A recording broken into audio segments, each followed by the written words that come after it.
So now I'm going to go ahead and demonstrate how to create a thumbnail. I'm going to show you guys a little bit of details about how to use these softwares. They're all pretty much the same thing. They have the same options you guys can use. So you guys are going to see some of the things I'm going to explain to you. I'm going to be telling you some of the things that these things actually do, and it's going to help you guys a lot on making your very first thumbnail and the one after that as well. So the first thing you guys want to do is you want to go over to File, okay? You want to go over to New, and then it's going to go ahead and show you templates and stuff like this, and it's going to show you guys what you guys can actually use. Now, for the most part, what's really good about this one is it already has what you guys need. So if you're doing anything on this site, like a YouTube profile picture, Twitter header, you guys probably going to go for the YouTube cover, which is for a thumbnail. So you're going to go ahead and click this, and then you're just going to go ahead and create. I'm not going to use any of these templates because I'm going to go from scratch so you guys can understand. But for thumbnail purposes only, always remember the height and the width, because sometimes you will use a software. Like if you use the mobile software, you're going to have to know this number and you're going to have to input it in manually just so you guys can go ahead and create those thumbnails. Okay, so I'm going to go ahead and do this and click create, and it's going to go ahead and give me the thumbnail size. Now you guys can do anything on this if you want to. This is the main tool you're going to be using. It is the move tool, so you're going to be able to move pictures here and there. I'm going to be showing you guys everything you need to do.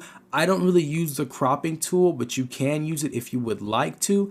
You can also just regularly crop the picture on your PC or your phone and then put it into the actual software. You don't have to use the software to actually crop it. Another really good tool that you will be using is the eraser tool.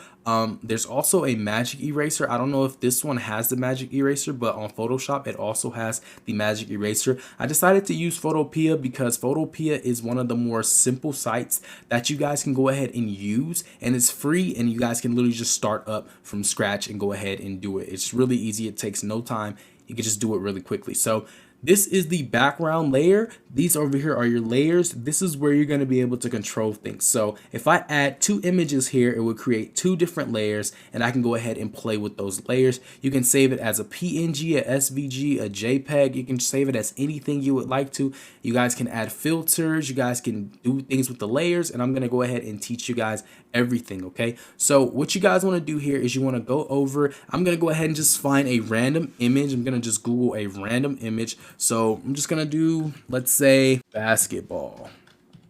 Okay, basketball. All right, so I'm going to go over to the images. I'm going to look for something that's really, eye-catching or appealing. So like, say this right here. This is a really good picture. High quality. You guys want to use high quality images. This might not fit my actual dimension, but I'm going to go ahead and use it. Okay, so I'm gonna go ahead and just save this image. There it goes. So these are the options for you to go ahead and add new layers. It's this page right here. It's like a little page, and then if you guys wanted to create a group or a new folder, it's more like a group. That's what it's called in Photoshop. You guys can do that as well. Okay, and I'll show you guys what that is for. So when you guys go ahead and go for the layer one, what you guys are gonna go ahead and do is I'm gonna go ahead and paste that image if I can. Probably have to drag and drop most likely. Let me see.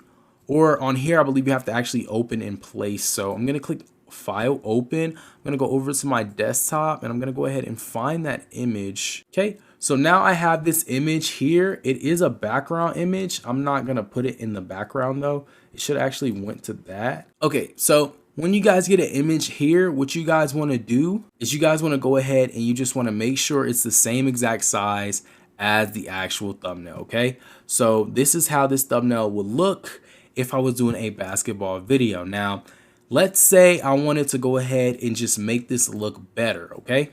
So if I wanted to go ahead and make this thumbnail look better, what I'm going to go ahead and do is I'm going to go ahead and go over to image. I'm going to go ahead and go over to adjustments, okay? What most people do is they play with the saturation of any kind of image, especially if you're doing like any kind of graphics. What you would do is you would go over to hue and saturation, and this will just make it look a lot better. So you can look at the guy's yellow, you can look at the basketball, and just watch the color change when I show you guys. So what you want to do is you want to change the saturation just a little bit, and you will see that everything gets a little bit more colorful. I'm going to go back to 35. I'm not going to do it too crazy, and I'm just going to go ahead and click OK.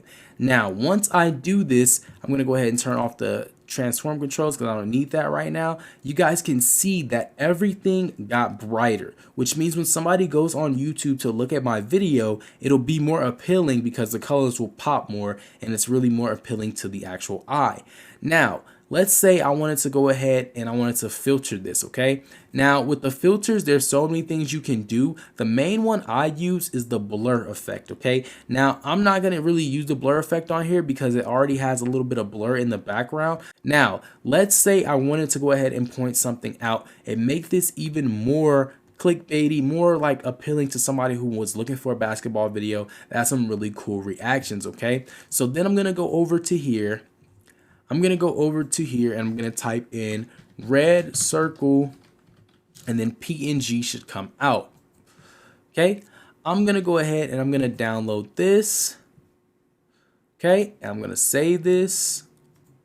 And I'm going to save it as a PNG.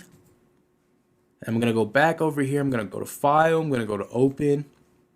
I'm going to find my red circle.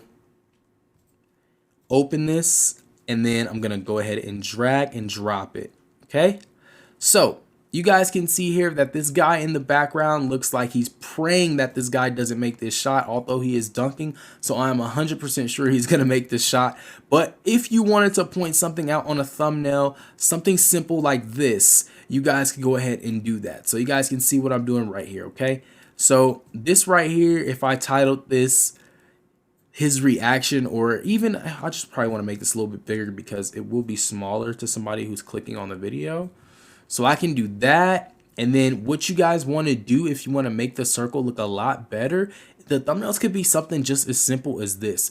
You can go ahead and double tap the layer, and what's going to happen when you double tap the layer is it's going to bring up these layer styles. These layer styles are really cool. It helps everything look better. So you guys can see that there's a lot of red in this thumbnail, and it's going to be kind of hard to see this red circle if I just left it like this. So what you guys are going to want to do is you're going to want to go ahead and add drop shadow. And what drop shadow is going to go ahead and add just a shadow of the circle, and it's going to help it so it looks like you guys can see it. Now, right now you can't really see it, and it's kind of offset. It's not really there. So I'm going to turn the opacity up, and then I'm going to go ahead and put the distance a little bit shorter, like right there. It's going to be probably like a 2 distance because I want people to like kind of see it under it, not like away from it. And I'm going to go ahead and put the spread on a little more. It's going to make it a little darker. And I'm going to make the size a little smaller, just like that. So it's kind of a thicker, dark shadow. And that makes it a little bit more appealing. Now, I could also go ahead and go over to color overlay. If I didn't want the circle to be red, I can make this circle any color. And this, you can do this for anything. You can do this for words. You can do this for pretty much anything. You can do this for this entire image if you wanted to. But just keep in mind, this is how you would do this on any thumbnail. If I had an arrow I wanted to put on this thumbnail, I can do that, okay? So you guys can go ahead and play with the colors here. If I wanted it to be like a yellow, because it's like too much red in the image, I can go ahead and do that. And I'm going to go ahead and leave it like that. But if this guy's yellow, I probably just want to keep it normal. So I'm going to go ahead and leave it red because I think this looks more appealing. And I think that people will click on it if they're interested in this. And I'm going to turn the transform off. Okay. So you guys can now see that this right here, let me go ahead and zoom out. You guys can see that I'm making like everything on him. I'm putting all the attention on him, even though it's clear as day that he's about to dunk the ball. But I can make this something like a reaction or something. Like if I knew this player's name, I could put his reaction on it. And you guys can also put words on it. Now, remember I told you guys about words on thumbnails. It's really a big no-no, but sometimes you have to do it. So like I said, the before and after, I can easily make this a before and after. If I had the after effect of him making this shot in his face, it would be perfect, okay? You guys can also zoom this image in if you just wanted it to be focused on his reaction. You would just go over to that layer and you guys can go ahead and zoom the image in as close as you would want it to be. And when you guys actually see that, you guys will see that everything is just lined up on his reaction and the hoop and the ball being dunked. So it's pretty straightforward to make thumbnails, guys. You guys can play around with it. These are just the basic steps. You have your layers here that you can go ahead and play with. You guys can play around with fonts. They also have a ton of fonts on here, and I'm sure you can add fonts here. You guys can play and get a lot of PNGs from Google like I did. You can find things on Google and you can drag and drop. You can also kind of mimic other people's thumbnails. If you have trouble with that, there's a really good site called YouTube Thumbnail Grabber where you can grab somebody's thumbnail, put it on the actual Photoshop or any other software that you're using, and you can go ahead and do your own thing with this, okay? But this is pretty much the basics on how to make a thumbnail. You just drag and drop an image, any kind of image you want to do. You guys can start from scratch if you would like to do that. If you want to do a border, you can download borders and add them here, and you guys can just pretty much play with all of this stuff.